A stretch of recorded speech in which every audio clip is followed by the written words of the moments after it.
সুবহানাল্লাহ। আব্দুল কাদের জিলানীকে বলতে আছে, ও ছাত্র শোনো, তুমি কি মাদ্রাসার মধ্যে পড়েছো? বলছে না পড়িনি। তুমি কি মক্তবের মধ্যে পড়েছো? বলছে না পড়িনি। তুমি কি কোন স্কুলের মধ্যে পড়েছো? বলছে না আমি পড়িনি। আব্দুল কাদের জিলানীকে বলতে আছে, তাহলে তুমি পাঠ করো, তুমি শুরু করো, তোমাকে আমি পড়াতে শুরু করব। আব্দুল কাদের জিলানী যখন মাদ্রাসার মধ্যে দাখিলা হয়ে গেলেন, মাদ্রাসার মধ্যে ভর্তি হয়ে যাওয়ার পরে আব্দুল কাদের জিলানীকে বলতে আছে, ও আব্দুল কাদের জিলানী বলো আলিফ। আব্দুল কাদের জিলানী বলতে আছে বা। আপনার উবাইদুল্লাহ বলতে আছে তা। আব্দুল কাদের জিলানী বলতে আছে সা। উবাইদুল্লাহ বলতে আছে জিম। আব্দুল কাদের জিলানী বলতে আছে হা। বলুন সুবহানাল্লাহ। আব্দুল কাদের জিলানীকে বলছে, ও আব্দুল কাদের জিলানী, তুমি তো কোনোদিন মক্তবে পড়নি, তুমি তো কোনোদিন মাদ্রাসার মধ্যে পড়নি, তুমি তো কোনো বৈঠক খানাতে পড়নি, তুমি কোনোদিন কোনো মক্তবের মধ্যে পড়নি, তাহলে আমি আলিফ বললে তুমি কেন বা বলো? আমি তা বললে তুমি কেন সা বলো? আমি জিম বললে তুমি কেন হা বলো? আব্দুল কাদের জিলানী বলতে আছে, ও আমার শিক্ষক, আমি মায়ের পেট থেকে আমি অনেক কিছু শিখে এসেছি। বলুন সুবহানাল্লাহ। আমার আব্দুল কাদের জিলানী তিনি বলতে আছেন, আমার মায়ের পেট থেকে আমি শিখে আসি। মার পেট এমন একটা পেট, যে পেটে যখন সন্তান থাকে, মা যদি কোরআন তেলাওয়াত করে তো সন্তান নেককার হয়। বুঝতে পারলেন তো?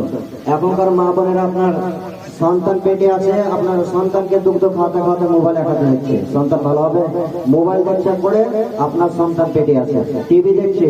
কিন্তু মা জননী, মা এমন একটা জিনিস, যদি মা যদি নেককার হয়, পেটে যদি সন্তান থাকে, কোরআন তেলাওয়াত করে, তো ছেলে নেককার হবে। বলুন সুবহানাল্লাহ। মা যদি আপনার ভালো হয়, আপনার ফল ভালো হবে। গাছ যদি ভালো হয়, ফল আপনার ভালো হবে।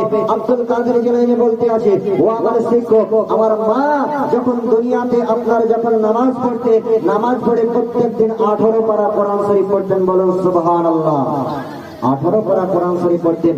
আমি আব্দুল কাদের জিলানী, আমি অনেক কিছু জানি। আব্দুল কাদের জিলানী কি বলতে আছে, হে ছাত্র তুমি পড়ো কি জানো? আব্দুল কাদের জিলানী বলতে আছে, আউযু বিল্লাহি মিনাশ শাইতানির রাজীম, বিসমিল্লাহির রহমানির রহিম, আলহামদুলিল্লাহি রাব্বিল আলামিন, আর-রাহমানির রহিম, মালিকি ইয়াউমিদ্দিন, ইয়্যাকা না'বুদু ওয়া ইয়্যাকা নাস্তাঈন, ইহদিনাস সিরাতাল মুস্তাকিম, সিরাতাল লাযীনা আন'আমতা আলাইহিম, গায়রিল মাগদুবি আলাইহিম ওয়ালাদ-দাল্লিন।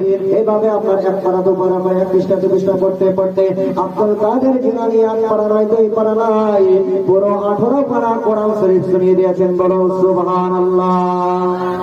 আব্দুল কাদের জিলানী বলছে, আমি মা আমার যখন রাত্রে নামাজ পড়তো, নামাজ পড়ার পরে প্রত্যেক দিন 18 পারা করে কোরআন শরীফ তেলাওয়াত করতো। আমি আব্দুল কাদের জিলানী ওই 18 পারা কোরআন শরীফ আমি মায়ের গর্ভে থেকে মুখস্থ করে এসেছি। বলুন সুবহানাল্লাহ। উবাইদুল্লাহ বলতে আছে, বাচ্চা তুমি তো বাচ্চা ভাবছিলাম, কিন্তু বাচ্চা নয়, তুমি আল্লাহর বান্দা, আল্লাহর খাস বান্দা হয়ে এসেছো। এই কারণে 18 পারা কোরআন শরীফের হাফেজ হয়ে এসেছো। বলুন সুবহানাল্লাহ। তাই বরফের আব্দুল কাদের জিলানী এমন একটা পীর, যে পীরের নাম নিলে আগুন পর্যন্ত পানি হয়ে যেতে। বলুন সুবহানাল্লাহ।